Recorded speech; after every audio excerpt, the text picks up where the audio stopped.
Alors voilà, mes prochains invités, vous les reconnaissez. Peut-être que celui à mon extrême gauche est moins connu, parce que lui, il est plus dans son bureau à compter jouer avec les colonnes de chiffres. André Lévesque, bonjour. Qui est directeur financier de la ville de Montmagny. Oui. Bienvenue chez nous. Et le maire de Montmagny, Rémi Langevin, oui. Qui arbore ce... Fièrement. Oui, ça fait quelques semaines que vous portez ce gilet, monsieur le maire. C'est un engagement que j'ai pris lorsque les Blues de Saint-Louis sont entrés en série éliminatoire. J'ai dit, je vais porter le gilet, je vais troquer mon veston pour ce gilet-là jusqu'à la fin des séries. Et puis, franchement, là, je suis bien content de le porter. Okay. On est bien. Non, pas encore. Pas de numéro 9 en arrière, non? Vous savez, il était difficile à trouver. J'ai magasiné longtemps et bien loin pour l'avoir. Oui, hein? Oui. C'est parce que ça ne doit pas être évident. Le Canadien, c'est plus facile à trouver que... Je me suis fait livrer par autobus, il vient de Drummondville. OK. Alors, c'est aussi rare que je l'ai des Nordiques. J'aurais voulu acheter local, mais il n'y en avait pas. On va souhaiter, c'est ce soir le match ultime. Oui. Moi, j'aurais souhaité que ça se termine samedi.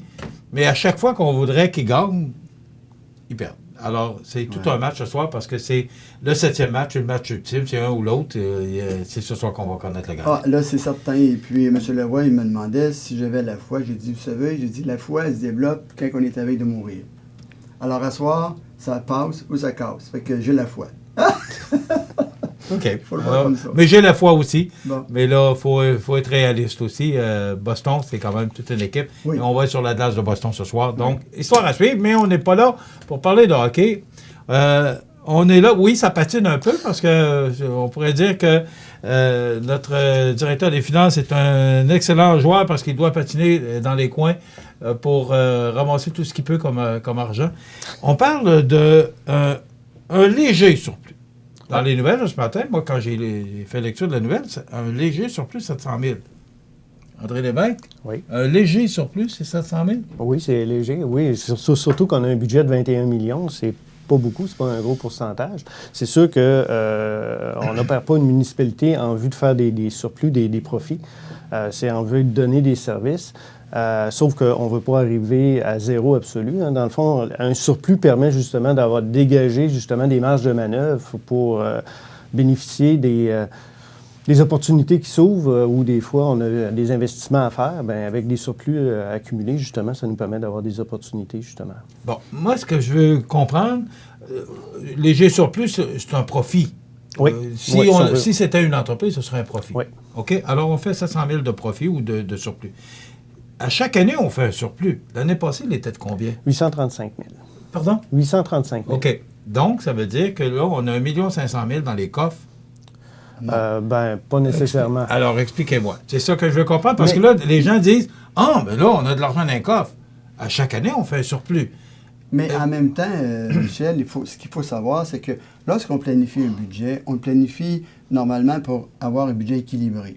Que vous êtes tenu, c'est obligatoire, c'est la loi. Exactement. C'est une loi. Exactement. Quand on génère un surplus, c'est parce qu'on a vu à la bonne gestion, on a recherché des opportunités, hein, parce qu'on prévoit certaines dépenses, mais des fois, les dépenses elles sont moins élevées, donc c'est des opportunités d'économie. Et des fois, elles sont plus élevées, comme le déneigement cette année. Oui.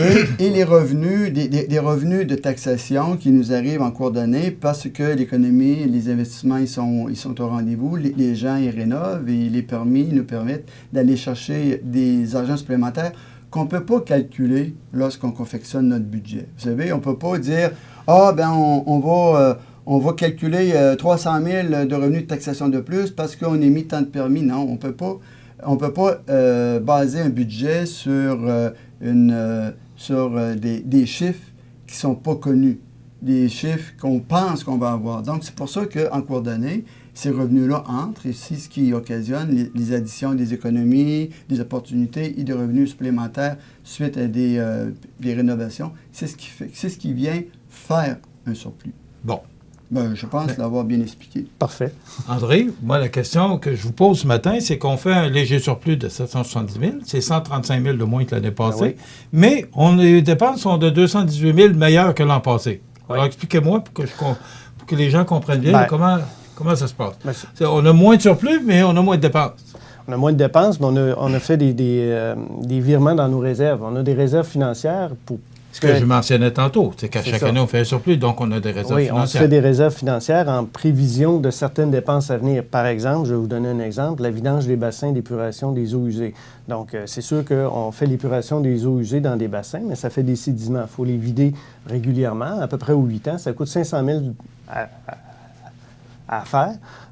Donc, on provisionne, dans le fond, ce montant-là d'avance pour quand on arrive au moment de faire la vidange, bien, on le paye comptant. On n'a pas besoin de faire une taxe spéciale ou d'emprunter pour ça. Donc, c'est justement que vous dites qu'il y a moins de dépenses, mais justement, on a mis plus d'argent en prévision de dépenses futures à venir. Moins de dépenses? Vous dites on a eu moins de dépenses cette année que ce qui était prévu, mais on a mis plus d'argent de côté pour des dépenses dans les années futures. C'est comme à la maison. On a des petites enveloppes dans nos armoires. On met 20 pièces pour l'électricité, 20 pièces pour les taxes, 20 pièces pour l'épicerie. Alors, nous, on fait la même chose, mais on appelle ça des réserves. Et puis, à chaque année, bien, avec les surplus, on se dit, qu'est-ce qu'on fait avec ça? Donc, oui, il faut prévoir, par exemple, un montant pour les élections qui viennent aux 4 ans. Il faut prévoir un montant pour les bassins, comme M. André vient de dire. Il faut prévoir un montant pour dans le fonds de roulement, un montant. Donc, dans le surplus, on en redistribue. Puis, c'est ce qui fait qu'on arrive avec un surplus net. Comme cette année, on a garanti notre équilibre budgétaire en puisant 400 000 $ dans notre surplus. Qui a servi à? Pour équilibrer notre budget. Oh, OK. C'est pour garantir l'équilibre de notre budget. Sinon, au lieu de parler d'une augmentation de taxes de 2,4, il aurait fallu mettre 6,4. Vous n'auriez pas aimé ça, hein? Alors, puis on se dit tout le temps, bien, avec le nouveau pacte fiscal qui s'annonce, avec aussi, nous, on souhaite un jour d'avoir des revenus autres que l'impôt foncier. Alors, on sait que M. Legault travaille, il nous promet pour septembre un nouveau pacte fiscal. Alors, on souhaite là-dedans qu'il va y avoir des propositions qui vont nous permettre d'aller chercher des sous ailleurs que dans l'impôt foncier, que lui va nous permettre, par exemple, un point de TVQ, bien que ça nous permette d'avoir des marges de manœuvre, de nous engager, parce que il faut se rappeler qu'il y a environ 5-6 ans, bien, lorsque le gouvernement, à l'époque, avait coupé au niveau des transferts de TVQ, ça nous a, en bout de ligne, privé d'environ 750 000 $ de revenus. Et puis, depuis ce temps-là, nous, on essaie de réaménager notre façon de budgéter pour faire en sorte que cette coupure-là, on ne vous l'a pas transférée. Il n'y a pas une portion de taxe sur l'essence aussi? Est-ce que ça existe encore, ça? Au niveau de la taxe sur l'essence, c'est un programme de subvention dans le remplacement d'infrastructures. Donc, on appelle ça le retour de la taxe assise sur l'essence et la contribution du gouvernement du Québec. C'est des programmes d'infrastructures. Donc, il faut vraiment investir dans les infrastructures d'aqueduc, d'égouts. Donc, il y a un montant quand même qui est alloué à la Ville de Montmagny là, sur une période de 4 ans. Puis, on doit faire des travaux d'infrastructure. Donc, c'est pas de l'argent qui nous est donné pour donner des services aux citoyens directement. C'est vraiment pour améliorer ou conserver l'état de fonctionnement de nos infrastructures d'aqueduc et d'égouts. Et puis, la taxe de l'essence qui est au montant d'environ 3 millions... 3 millions à peu près, oui. Oui, bien, elle va être entièrement dépensée au niveau de notre réseau d'aqueduc. OK. Tout ce qui touche, là... On parlait du surplus tout à l'heure, avant l'entrevue, et juste avant d'entrer en nombre, vous parliez que ça a déjà été 1 million de surplus, et là, je vois que ça diminue. Ouais. Est-ce que si ça continue à diminuer, on doit s'inquiéter? Non, c'est sûr qu'au niveau de la gestion, bien, quand on adopte un budget... Hein, on sait que tout coûte plus cher, André. Tout le monde le sait, là, que tout coûte plus cher. Puis je vous dirais qu'au cours des dernières années, les hausses de taxes foncières puis de tarifs pour les services municipaux, là, quand on parle de fourniture d'eau, cueillette des ordures, a toujours été inférieur. Ça a toujours été... le conseil municipal a toujours voté des augmentations inférieures au coût de la vie. Donc c'est sûr qu'à la longue, ça a un impact aussi, parce que le coût pour l'essence de nos véhicules, tout ça, il augmente comme n'importe quel citoyen. Mais les salaires, les employés. Puis on sait que la source de financement d'une municipalité, à peu près entre 80 et 85 % des sources de revenus, c'est la taxation foncière et les tarifs sur les services. Donc, si on augmente moins ces taux-là que le taux de l'inflation, bien c'est sûr qu'à la longue... ça nous rattrape. Ça nous rattrape. OK. Maintenant... quelles sont les principales dépenses? Qu'est-ce qui nous coûte le plus cher, qui vient affecter le plus de nos dépenses? Les employés? Bien, c'est sûr que c'est une municipalité, c'est une entreprise de service. On s'entend que c'est pas une usine de fabrication avec un prix de revient sur des fournitures. Là. C'est vraiment une entreprise de service. Donc, c'est sûr que les salaires, ça représente à peu près 35 de la valeur. Si on prend 1 $ de taxation, bien, il y a 35 cents qui sert à payer les employés qui offrent les services aux citoyens. Là, OK, c'est intéressant, ça. Oui. Et après ça, les 65 bien, c'est sûr que cents? c'est sûr que là, il y a toutes les opérations de déneigement. Justement, la gestion des matières résiduelles, c'est pas gratuit non plus. Hein. C'est des contrats quand même importants. Il y a tout ce qui touche la salubrité aussi, l'approvisionnement en eau potable, le traitement des eaux. Puis une bonne partie aussi, ce sont les services directement offerts à la population. On parle des services de loisirs. C'est sûr qu'un aréna, une piscine, c'est pas gratuit. C'est pas rentable, on le sait, là. Non, c'est pas un but de rentabilité non plus. Lorsqu'on a un service de ce genre-là, c'est un service qui est offert à la population. Il n'y a pas de rentabilité. Sinon, l'entreprise privée serait sur les rangs pour offrir le service à la place d'une ville. Et là, il faut être clair là-dessus, l'aréna, c'est pas fait pour être rentable. C'est vraiment un service à la population. Absolument. Parce qu'on le sait, il a été question de la rentabilité de certains arénas au Québec. L'aréna de Montmagny n'est pas rentable.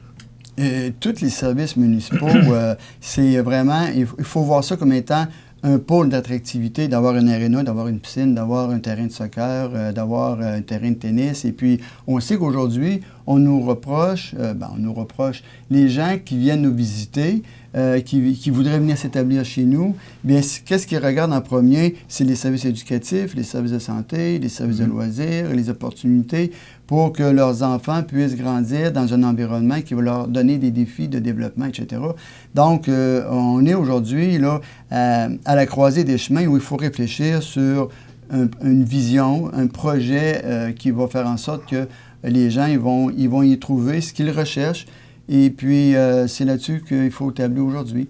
Il n'y a pas de mots sur la vision qu'on veut développer avec la Chambre de commerce, avec l'éducation, avec la santé, mais on sait que si on se donne pas une vision pour être attractif, pour retenir les gens, bien, on sait qu'on va échapper beaucoup de personnes qui vont choisir d'aller s'établir ailleurs.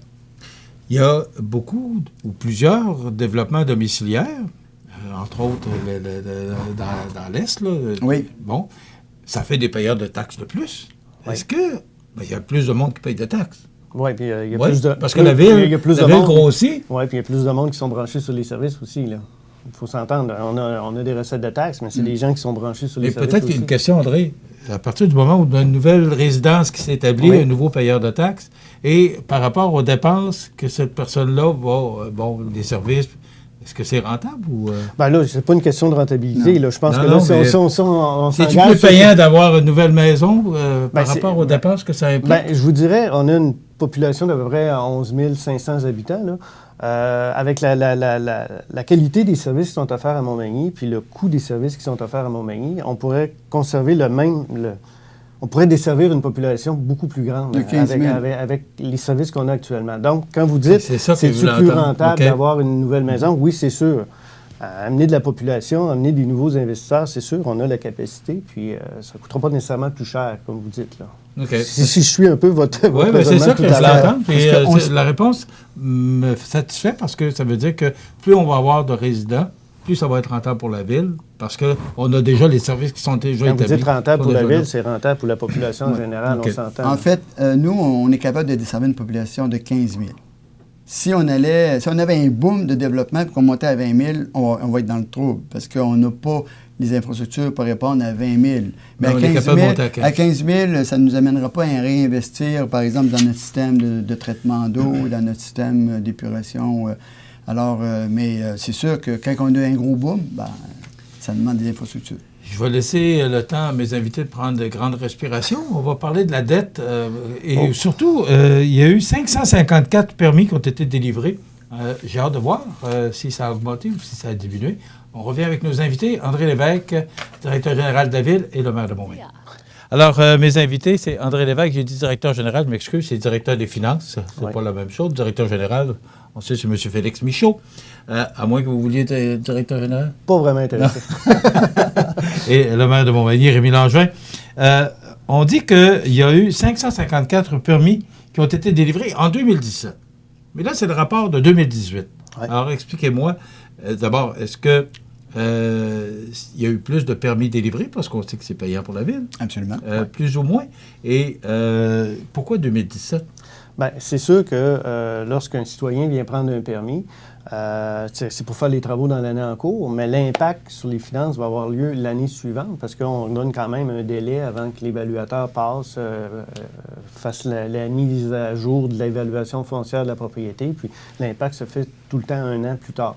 Donc, une nouvelle maison, par exemple, bien, elle va être taxée un an après sa construction, là, dans le fond, parce que faut permettre le temps de faire les travaux, qu'ils soient évalués, qu'ils soient portés au rôle d'évaluation foncière, puis après ça, on peut taxer. C'est pour ça un peu l'élément 2017. Est-ce qu'il y en a eu plus ou moins cette année? Est-ce que ça a été une bonne année, un bon cru? Parce que je sais qu'on a connu des bonnes années. Si on parle de 2018... ben là, en fait, on va anticiper pour 2019. Mais oui, cette année, il y a eu plus de permis de rénovation d'émis qu'en 2017. Okay. C'est ce qui fait que c'est ça qui vient créer cette richesse foncière-là quand on arrive en fin d'année avec des surplus. Bon, bien, les revenus qui ont été générés par les émissions de permis, bien, puis les évaluations qui ont été révisées, c'est ce qui nous apporte. Ça fait augmenter la valeur des maisons, puis des propriétés. Puis ça fait augmenter aussi l'entrée d'argent que, comme je vous expliquais tout à l'heure, qu'on ne peut pas anticiper dans notre budget. On ne fait que le constater dans l'année où on vient fermer les livres au 31 décembre pour dire, bien, ça nous a rapporté 200 000 $ de plus, donc ça vient gonfler notre surplus. Okay. Il faut se dire aussi, quand les citoyens investissent en rénovation ou en construction, que ce soit résidentiel ou commercial, ça hausse la valeur foncière. Donc, c'est de la richesse collective. Donc, quelqu'un qui voit, mettons, on dépose un nouveau rôle triennal à chaque 3 ans, un rôle d'évaluation foncière pour les 3 années. On assiste régulièrement à une hausse des valeurs foncières générales. La Ville, ce qu'on fait, c'est qu'on baisse le taux de taxation parce que ça serait trop facile de garder le même taux de taxation et d'engranger plus d'argent. Mais pour le citoyen, quand il va revendre sa propriété, il s'est enrichi dans le fond, là, parce que sa propriété a pris de la valeur. Donc, c'est une richesse collective, mais chaque propriétaire s'enrichit à chaque fois aussi, là, à chaque dépôt de rôle. Okay. Maintenant, on nous dit que la dette nette devrait toutefois commencer à diminuer dès l'an prochain, mais là, on nous dit qu'elle est à 24,4 millions de dollars. Est-ce qu'elle a baissé par rapport à l'année passée? Non, elle est en hausse parce qu'on a fait justement des travaux importants en infrastructure au cours des dernières années. D'ailleurs, l'année 2018, c'est quand même plus de 6 millions de dollars qui a été investi en infrastructure et en équipements divers. C'était une grosse année. En temps normal, c'est entre 4,5 et 5 millions qui est investi par la Ville de Montmagny. Mais en 2018, c'est plus de 6 millions. On a juste qu'à se rappeler les travaux sur la rue de la Fabrique, la rue Saint-Louis, la quatrième rue qui a été refaite sur plus d'1 kilomètre, la 5e avenue. Donc, il y a beaucoup de travaux majeurs qui ont été faits.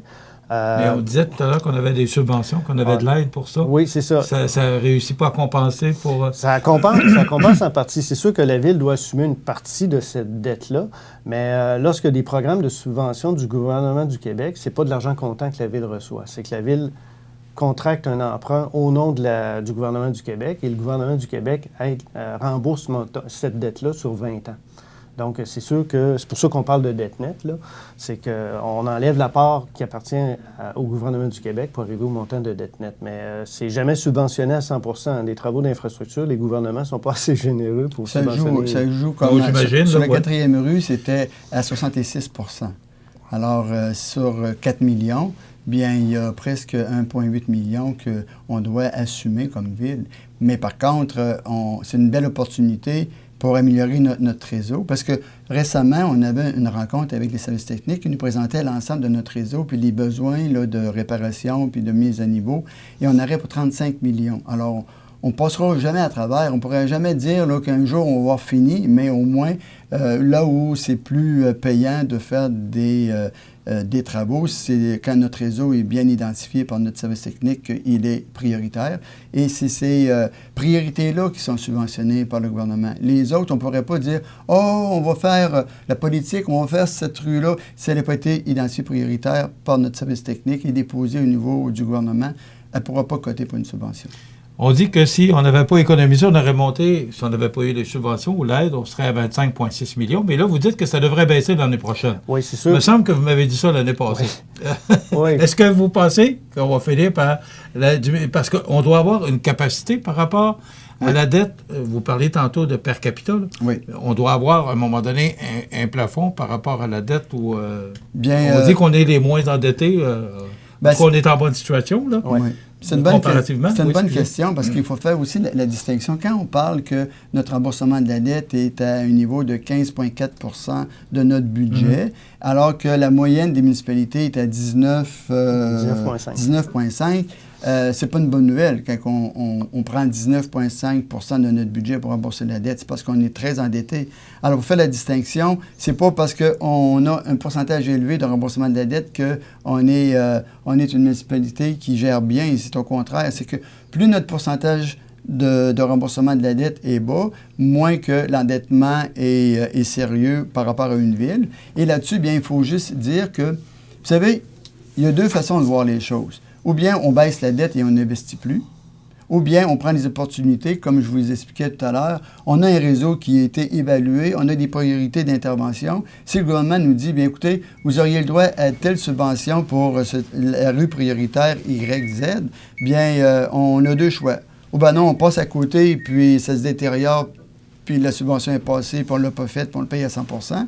Ou bien on dit, on prend l'opportunité parce que ça va être payant pour nous, mais ça vient augmenter la dette. Alors, le temps passe et je vais empiéter un peu sur le temps de notre ami José Soucy pour vous demander, André, de terminer là-dessus. Oui. Pour vous, les faits saillants de la dernière année, ce serait quoi? Qu'est-ce que vous retenez ou quels sont les grands points qu'il faut retenir par rapport au budget de la dernière année? Bien, au niveau de, quand vous parlez de l'année 2018, les grands points, bien, je vous dirais, c'était... comme je vous disais, des investissements majeurs dans nos infrastructures. C'est une période aussi où, en investissement, on économise, dans le fond, sur l'entretien ou sur quand on fait la mise à niveau sur nos infrastructures, on regagne en économie sur l'entretien courant. Donc, on a moins de bris d'aqueduc, moins de gel d'eau pendant l'hiver. Oui. Donc, c'est un élément quand même qui est quand même majeur. Puis, je vous dirais, c'est le conseil municipal, justement, qui gère de façon très serrée les finances. Là. Moi, ça me parle. Mais, comme je vous dis. On a 6 mois déjà de fait. De passer en 2019, ça ressemble à quoi? Je vous dirais que c'est pas mal dans la continuité. On a quand même on a eu un hiver rigoureux, encore une fois. Là. 2018, c'est presque 300 000 de plus que ce qui était prévu au budget là, pour le déneigement. 2019, ça s'est replacé un peu. Là. On a revu un peu nos façons de faire. Mais on devrait arriver sensiblement les mêmes résultats là, pour l'année 2019. OK. Merci beaucoup. C'est intéressant. C'est tout le temps qu'on a. On pourra en jaser bien longtemps. Merci beaucoup. Et on va se souhaiter une victoire ce soir. Oui. André Lévesque, directeur des finances de la ville de Montmagny.